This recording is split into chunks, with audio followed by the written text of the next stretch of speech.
अस्सलाम वालेकुम guys, myself Sidra Ali. How are you? I hope you will be fine. तो आपको पता ही है, मैंने आपके साथ पार्ट्स ऑफ स्पीच की सीरीज़ को स्टार्ट किया हुआ है। फर्स्ट में हमने नाउन और उसकी टाइप्स को भी सीख लिया अच्छे से, प्रोनाउन और उसकी टाइप्स को भी सीख लिया। तो आज की वीडियो में हम वर्ब को देखेंगे और उसकी टाइप्स को देखेंगे। तो वर्ब का मैंने आपको पार्ट्स ऑफ स्पीच वाले सेशन में भी बताया था कि वर्ब क्या होता है। कोई भी एक्शन होता है सेंटेंसेस के अंदर, किसी भी नाउन, प्रोनाउन और पर्सन के एक्शन को शो करवाने के लिए जो एक्शन वर्ड्स यूज़ होते हैं उन्हें हम क्या कहते हैं? वर्ब कहते हैं। इसकी डेफिनेशन हम देखते हैं।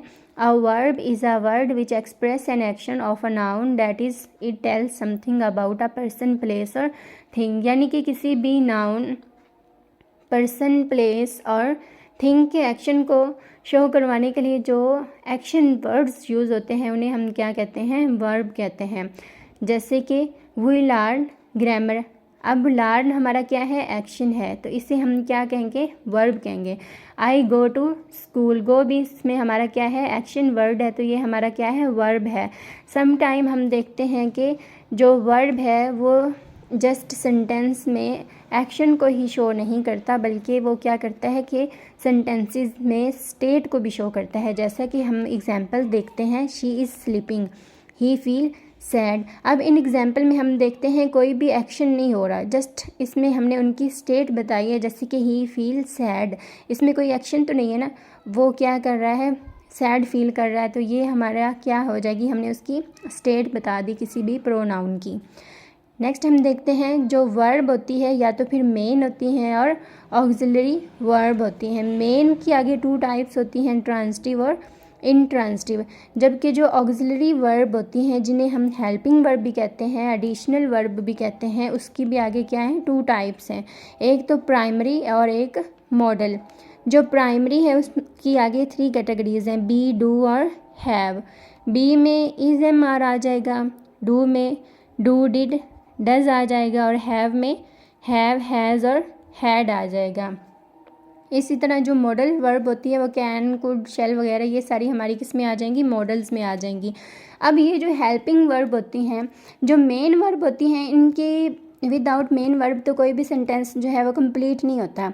जबकि जो ऑक्सिलरी वर्ब या फिर हेल्पिंग वर्ब, जिन्हें हम एडिशनल वर्ब भी कहते हैं, इनका क्या वर्क होता है? इनका मेन फंक्शन ये होता है कि सेंटेंस में जो कोई एक्शन हो रहा है वो किस टाइम में हो रहा है, वो प्रेजेंट में हो रहा है, पास्ट में हो रहा है या फिर फ्यूचर में हो रहा है। तो ये बताने के लिए हम हेल्पिंग वर्ब को यूज़ करते हैं। हेल्पिंग वर्ब का मेन फंक्शन ये होता है कि वो सेंटेंस के टाइम को बताते हैं कि वो टाइम हमारा प्रेजेंट में हो रहा है, पास्ट में हो रहा है या फिर फ्यूचर में हो रहा है।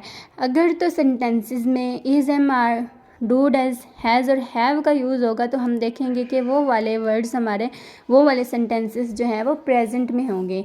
लेकिन अगर सेंटेंसेस के अंदर डिड और हैड और वाज वर्ड का यूज़ होगा तो हम देख लेंगे कि ये वाले सेंटेंसेस हमारे पास्ट में यूज़ हो रहे हैं। अगर इसी तरह will, shall, will be, shall be और विल, शैल, हैव, इस तरह के जो सेंटेंसेस यूज़ होंगे, जिनमें ये वाले वर्ड्स यूज़ होंगे, वो वाले हमारे क्या हो जाएंगे? फ्यूचर सेंटेंसेस हो जाएंगे। हमने देखा कि जो हेल्पिंग वर्ब है उनका कितना इम्पोर्टेंट फंक्शन है। उसने ही हमें जो है वो सेंटेंसेस में टेंस का बताया, टाइम का बताया कि सेंटेंस जो हमारा है वो प्रेजेंट टेंस है या पास्ट है या फिर फ्यूचर टेंस है। नेक्स्ट हम वर्ब की काइंड्स को देखते हैं। इसकी टू काइंड्स होती हैं, एक तो ट्रांजिटिव होती हैं और एक इंट्रांजिटिव होती हैं। ये मेन वर्ब की टू टाइप्स हैं, ट्रांजिटिव और इंट्रांजिटिव। ट्रांजिटिव वर्ब वो वाली वर्ब होती हैं जिनमें सेंटेंसेस को अपने मीनिंग कंप्लीट करने के लिए किसी न किसी ऑब्जेक्ट की ज़रूरत होती है, तो वो वाले सेंटेंसेस हमारे क्या कहलाते हैं? ट्रांजिटिव वर्ब कहलाते हैं। Transitive verb which has an object to complete its meaning is called transitive verb. For example, इसकी कुछ एग्जाम्पल्स देखते हैं। The player hit the ball. अब इसमें player हमारा क्या है? वर्ब है। इसका ऑब्जेक्ट इसमें है hit, तो ये है इसका क्या है? ऑब्जेक्ट है प्लेयर का। तो ये वाला वर्ब, ये वाला सेंटेंस हमारा किस में इंक्लूड होगा? ट्रांजिटिव में आ जाएगा। ट्रांजिटिव वर्ब है क्योंकि इसमें प्लेयर का ऑब्जेक्ट हिट जो है वो क्या है? मौजूद है, तो ये वाला सेंटेंस हमारा ट्रांजिटिव हो जाएगा। नेक्स्ट है I can fly an aeroplane. इसमें फ्लाई जो है वो क्या है? वर्ब है और फ्लाई का ऑब्जेक्ट हमारे पास क्या है? एरोप्लेन, तो ये भी हमारा ट्रांजिटिव है।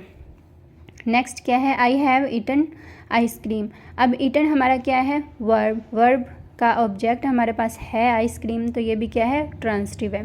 The driver stop the car. अब ये स्टॉप्ड इसमें क्या है, वर्ब है और इसका ऑब्जेक्ट हमारे पास क्या है, कार है, तो ये भी सेंटेंस हमारा क्या है, ट्रांजिटिव में आ जाएगा। तो हमने देखा कि ऐसे सेंटेंस जिनको अपने मीनिंग कंप्लीट करने के लिए किसी न किसी ऑब्जेक्ट की नीड होती है, वो वाले हमारे ट्रांजिटिव वर्ब कहलाते हैं। नेक्स्ट देखते हैं हम इनट्रांजिटिव वर्ब। इनट्रांजिटिव वर्ब ऐसे सेंटेंस जिनको अपने मीनिंग कंप्लीट करने के लिए किसी ऑब्जेक्ट की नीड नहीं होती, वो वाले क्या कहलाते हैं, इनट्रांजिटिव वर्ब कहलाते हैं। डेफिनेशन देखते हैं। An intransitive verb is a verb which does not need an object to complete its meaning is called intransitive verb. कुछ इसकी एग्जाम्पल से सीखते हैं। The baby sleep, birds fly in the sky. अब बर्ड इसमें हमारे पास क्या है, वर्ब है। वर्ब के आगे इन आगे हमारा प्रेपोजिशन इन यूज़ हो रहा है। इस सेंटेंस में हमारे पास वर्ब का ऑब्जेक्ट नहीं है, बल्कि जो ऑब्जेक्ट है, सही स्काई ऑब्जेक्ट है ना इसमें, लेकिन ये किसका ऑब्जेक्ट है, प्रेपोजिशन इन का। तो ये वाला हमारे पास इन का ये प्रेपोजिशन इन जो है वो प्रेपोजिशन है, इसका ऑब्जेक्ट हमारे पास क्या है, स्काई है। तो जिसमें वर्ब का ऑब्जेक्ट मौजूद हो वो वाला सेंटेंस हमारे ट्रांजिटिव होते हैं, जबकि ये वाला सेंटेंस हमारा इनट्रांजिटिव है। The train stops suddenly. अब स्टॉप इसमें क्या है, वर्ब है, इसका कोई भी ऑब्जेक्ट नहीं है। सडनली हमारे पास क्या है, अचानक से रुक गई ना, तो ये हमारा क्या है, एडवर्ब इसमें यूज़ हुआ है, तो ये भी हमारा इनट्रांजिटिव आ गया। ही फाउट वेरी वेल। फाउट इसमें क्या है, वर्ब है, इसका भी कोई ऑब्जेक्ट नहीं है हमारे पास, इसमें एडवर्ब का यूज़ हुआ है वेरी वेल, तो ये भी हमारा क्या है, इनट्रांजिटिव सेंटेंस है। तो आपको समझ आ गई होगी ट्रांजिटिव जिसमें सेंटेंसेस को कंप्लीट करने के लिए, अपने मीनिंग कंप्लीट करने के लिए किसी न किसी ऑब्जेक्ट की नीड होती है, जबकि इनट्रांजिटिव में इसको ऑब्जेक्ट की नीड नहीं होती। ये था हमारा वर्ब और हमने देखा ट्रांजिटिव और इनट्रांजिटिव को देखा। उम्मीद है कि आपने जो है वो अच्छे से सीखा होगा। ये थी हमारी आज की वीडियो में, तो वीडियो को लाइक और सब्सक्राइब करना मत भूलिएगा। जज़ाकल्लाह।